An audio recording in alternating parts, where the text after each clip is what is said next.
Que el estrés no te deja avanzar, no te preocupes, ya llegó la solución Magnesio Lift, citrato de magnesio de Nature's Garden, el suplemento natural y efectivo que ayuda a controlar los altos niveles de estrés y cansancio, fortalece los huesos y articulaciones, además que brinda bienestar general y mucha salud. Es momento de pensar en tu bienestar con citrato de magnesio de Nature's Garden. Encuéntralo en las principales cadenas y farmacias de supermercados del país. 7 de la mañana con 36 minutos, está ya en el estudio de Un Café con JJ el abogado Javier Valverde, experto en desarrollo agrícola y acuícola. Abogado, buenos días, gracias por estar con nosotros en Un Café con JJ. Pregunta básica, parece ya hasta cliché cada vez que hay nuevo gobierno, pero necesaria. ¿Cuáles son las medidas urgentes que debe tomar la nueva administración en un corto periodo realmente para poder mejorar lo que es nuestro sector agrícola? Buenos días. Omar, buenos días. Noris, Jimmy y a todas las personas que nos están escuchando. Yo creo que es importante entender que el ecuatoriano, el país, tomó una decisión de designar al presidente Daniel Noboa como presidente. Y el presidente tiene que estar consciente que tiene muchos retos y que tiene poco tiempo para hacerlo. Tiene 1 año y medio para hacerlo. Es un país que demanda acciones contra la delincuencia, contra la pobreza, contra el desempleo. Y así también una certidumbre respecto a dinamizar el aspecto económico del país, que es una necesidad. Y en este punto es importante tomar en cuenta que el presidente y su equipo necesita saber y estar consciente de cómo lo tiene que hacer. Cuáles son los aspectos y específicamente los productos claves que tiene que priorizar este gobierno. Hay que focalizarnos. ¿Cuáles son esos productos claves? Hay que focalizar el sector productivo y el sector específicamente acuícola y agrícola. El sector acuícola y agrícola generan ventas por 16.000 millones de dólares. Camarón, básicamente. No. Banano, cacao, camarón, efectivamente aportan 16.000 millones de dólares en ventas. 14% del Producto Interno Bruto Nacional. Generación de empleos por un 62%. El sector agrícola aporta con 2.600.000 empleos de manera directa. El sector acuícola cerca de 700.000 con directo e indirecto. Toda la fase de comercialización posterior de la producción. Entonces el presidente tiene que entender estos sectores, tiene que priorizarlo, conocer los aciertos y desaciertos de los mismos, pero sobre todo tomar políticas para incentivarlo. Perfecto. Cuando hablamos de políticas, ¿a qué nos referimos? Porque quizás eso es lo más urgente, ¿no? ¿Y cuánto dependería de él y cuánto dependería de un trabajo mancomunado con la nueva asamblea? Porque, a ver, salimos de un presidente cuya excusa y boletilla en su libro de 900 páginas. ¿Cuántas son? ¿Cuántas páginas que va a tener el nuevo libro? 900. El bestseller del señor Lazo. Que es 1 página por obra. Ah, perfecto. Él va a utilizar la muletilla y la excusa: no me dejaron trabajar, fue esta maldita asamblea que no me dejó expanderme y abrir las alas. ¿Cuánto dependerá del gobierno y cuánto dependerá de un trabajo mancomunado con la asamblea para Daniel Noboa para poder mejorar la parte agrícola? El presidente y creo que todos los actores hoy en día del país han puesto sus ojos y su esfuerzo en el mapa político, pero y que sin duda es importante, y creo que el presidente en cierto aspecto en esa área está con bastante certeza, pero ahora tiene que entender que el mayor valor agregado que va a tener para generar un impacto político es gobernabilidad, y tiene que centrar su visión y tiene que tener un equipo que priorice la gobernabilidad y regular como Estado para todos los ecuatorianos, y específicamente en las mayores preocupaciones que tiene el ciudadano: el desempleo, la inseguridad y en este caso la pobreza. Tiene que enfocarse, y ese es parte del enfoque, generando políticas públicas equilibradas. Políticas públicas que tornen regularizar para generar un impacto positivo en la vida económica de los ecuatorianos. Y le voy a poner como ejemplo, tienen que entender, si la gente cree, tiene una percepción que como este año sucedió algo histórico en el sector productivo, que el camarón superó en ventas al petróleo, significa que el camarón está en un auge, que está en su mejor momento. Está en su mejor momento, y no es cierto. El precio del costo de producción bajó el precio hoy en día de compra de la libra del camarón. El tema es que se desplomó la producción petrolera en este país también, ¿no? Sí, además, pero también ha habido un libertinaje por parte del sector acuícola. Ha habido un libertinaje y una falta de control. Las sobreproducciones que existen, las transformaciones de las vocaciones de los suelos agrícolas para transformarse por una moda al sector acuícola ha afectado muchísimo y lo va a ver ahorita en el fenómeno del Niño. Esas zonas inundables, zonas inland, zonas adentro, donde existía por décadas influencia de zonas agrícolas, fueron transformadas en los últimos años a las bravas, por una falta de control y una falta de regulación por parte de las autoridades. El efecto de la teca, más o menos, en ese momento.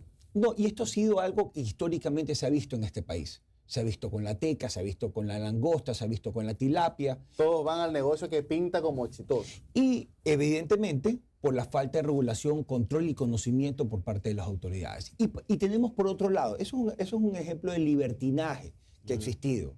Por otro lado, la intromisión, sector bananero que tiene una ley especial para ellos. Ajá. Un sector que tiene a un gobierno que regula el precio. ¿Usted se imagina qué tan terrible tiene que ser que un gobierno tiene que regular un precio cuando es el mercado quien debería hacerlo, la oferta y la demanda? Pero sin embargo en este país pasa eso. Y se ha generado sin duda una cadena conflictiva dentro de lo que es el aspecto de la cadena productiva que es generado por la burocracia. Entonces yo invito a que el presidente se rodee de personas que conozcan el sector, que conozcan las bondades porque existen. Y la temática internacional así lo ha evidenciado. El camarón, el banano ecuatoriano son los más demandados a nivel mundial. Y eso no es una casualidad. Nosotros tenemos grandes bondades que como ecuatorianos tenemos que entenderlo. Y es la obligación de las autoridades públicas entenderlo y potencializarlos. Abogado, buenos días. Noris Arroyave le saluda. Hay dos escenarios, sobre todo en el sector agrícola, ¿no? Y hay por ejemplo, el bananero, el cacotero, que de alguna manera está ya más estructurado, más organizado y tienen como una proyección hacia afuera incluso más consolidada. Pero también tenemos otro sector agrícola que es el agricultor de pequeña escala, por llamarlo de alguna manera, ¿no? Ese agricultor que le cuesta asociarse, que le cuesta agremiarse, que todavía no entiende esa dinámica o no quiere ser parte de ella. Y es la mayoría de los ecuatorianos en la ruralidad. ¿Cómo hacer desde el gobierno de Daniel Noboa para llegar a este sector que es el que no está agremiado, que no le interesa y que es, no sé si víctima es la palabra, pero que de alguna manera es el que recibe menos de todo el trabajo en la cadena de producción? Sí. Primero hay que entender la importancia de las unidades familiares campesinos para la economía del país. Ellas representan el 60% de los insumos que tiene la canasta básica en este país. Eso es importantísimo. Y esas unidades familiares campesinas, que si bien es cierto, no tienen las mismas exigencias que otro tipo de actividades en el momento en que hacemos la valoración de la democratización del acceso a la tierra, que eso es importantísimo en este país, un país 100% de vocación agrícola. Así también tenemos, como usted lo dice, dentro de la cadena, un margen y como usted lo pone, tal vez un tanto injusto para estos pequeños campesinos.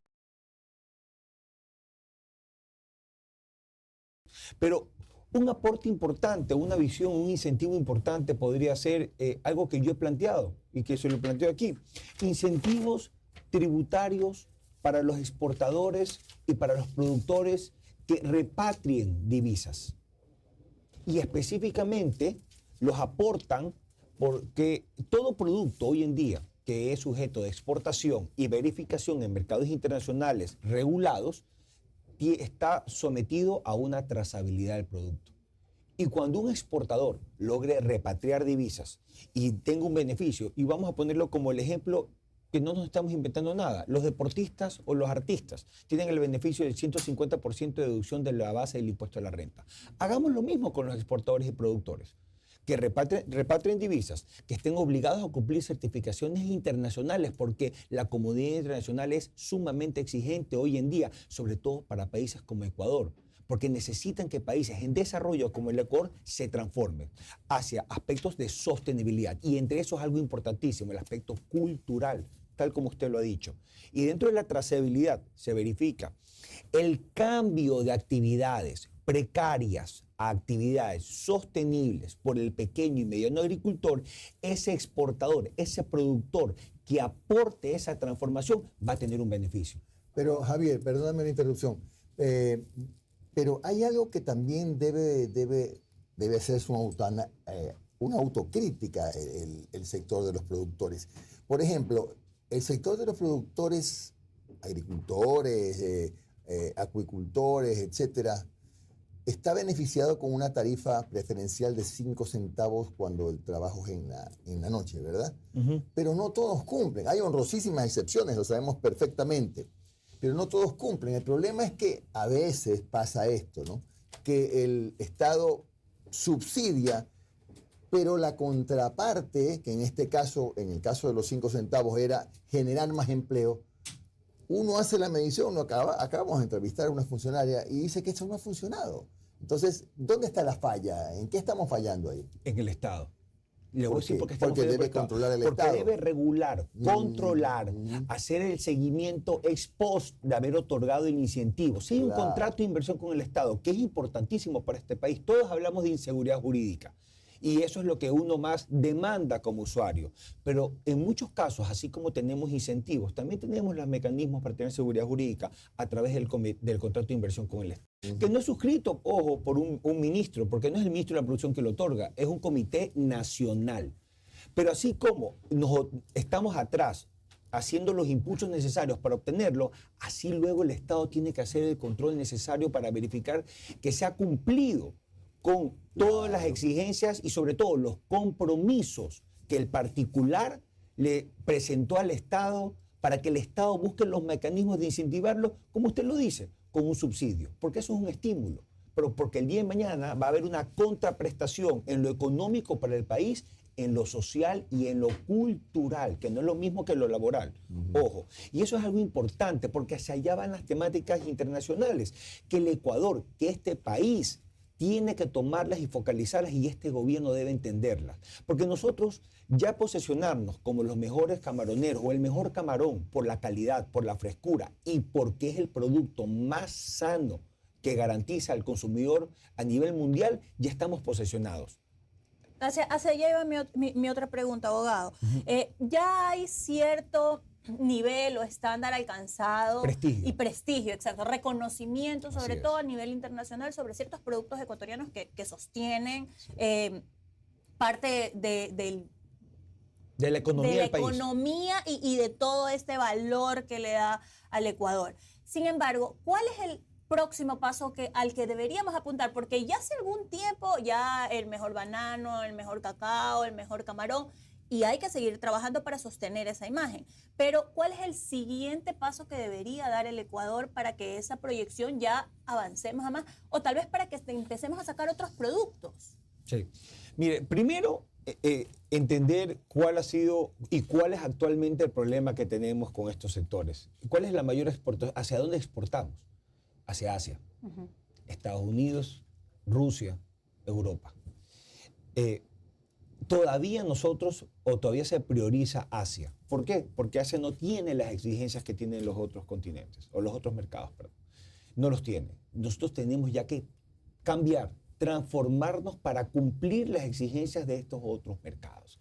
Y así vamos relacionado con la entrevista que tenían antes de que yo empiece con la mía, perdón. Transformación en energía limpia. Estamos obligados porque es una tendencia a nivel mundial cumplir con los criterios del desarrollo sostenible. Y hacia eso va encaminado lo que es la transformación, el abolir, el abandonar el aprovechamiento del combustible fósil por transformarnos a energía limpia. Es uno de los componentes. Y en este caso, el país tiene un problema grave en lograr incluso satisfacer las necesidades normales de los ciudadanos respecto al sistema eléctrico. Ahora, ¿cómo poder hacer para un poco minimizar la burocracia y permitir que el empresario privado aporte también con las construcciones correspondientes para poder hacer estas transformaciones? Porque le cuento, el sector camaronero, por ejemplo, ha venido rompiendo esta barrera y ha logrado electrificarse en casi 4.000 hectáreas. Por eso usted ve que desde el COVID para acá ya tiene el sector camaronero que está exportando directamente a Estados Unidos. Ha tenido que abandonar Asia. ¿Por qué? Y específicamente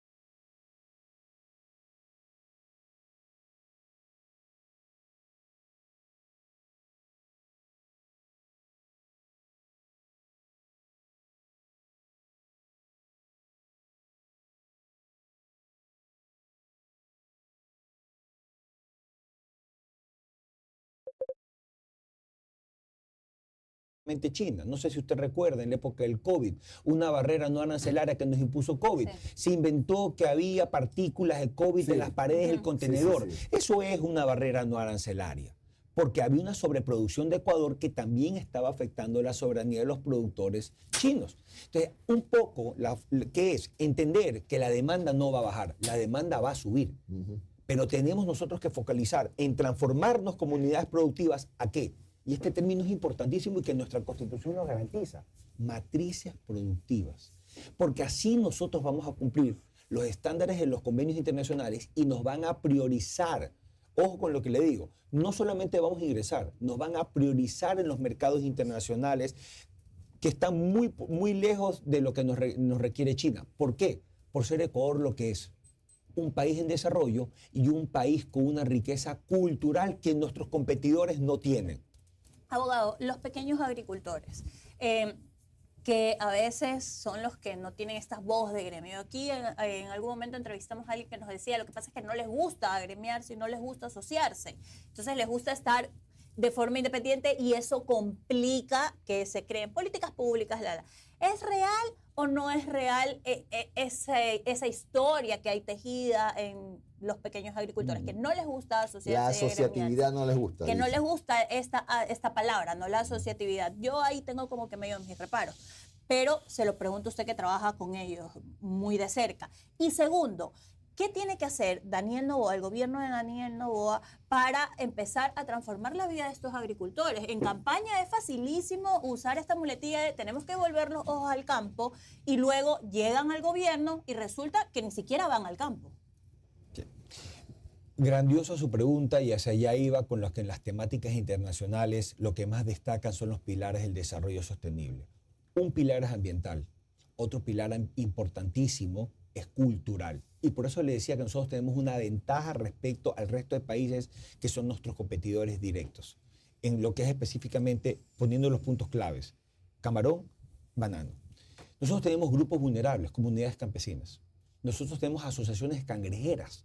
Nosotros tenemos asociaciones de concheros que tienen la capacidad, la calidad reconocida por la Constitución de ser grupos vulnerables. Que ser grupos que tienen una riqueza cultural, ¿por qué? Porque manejan una expertise milenaria, cultural, la agricultura, el aprovechamiento sostenible del manglar, que es un recurso natural, una especie muy rica y es una especie CITES, protegida a nivel mundial, y van de la mano con nuestra cadena productiva. El medio ambiente, los grupos vulnerables, los pequeños agricultores. Y cuando se existen las auditorías de los ecoetiquetados o certificaciones internacionales, buscan cuál es el impacto, cuál es el involucramiento de estos grupos vulnerables o estos grupos minoritarios respecto a las unidades productivas y la obligatoriedad del gran empresario de acompañarlos, no para transformar su actividad, sino para aprovechar esa expertise y que no se pierda.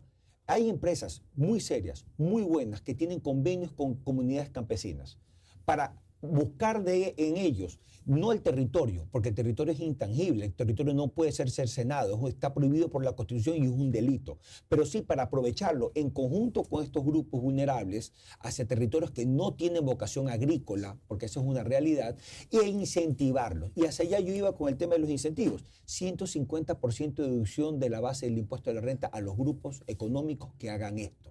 Que por un lado busquen la riqueza cultural de estos grupos pequeños, los ayuden a transformarse, a otros a involucrarse, a insertarlos dentro de la matriz productiva y paralelamente otros aquellos que vayan enfocados a inversiones hacia lo sostenible, porque también tiene relación el medio ambiente con nuestro sistema productivo. Usted sí sabe que una de las razones por las cuales nuestro camarón está libre de hormonas y antibióticos, cero estrés, es por el ecosistema manglar que está alrededor. Existe efectivamente malos elementos en todas áreas, en todos sectores, pero también existe un desprestigio por desconocimiento.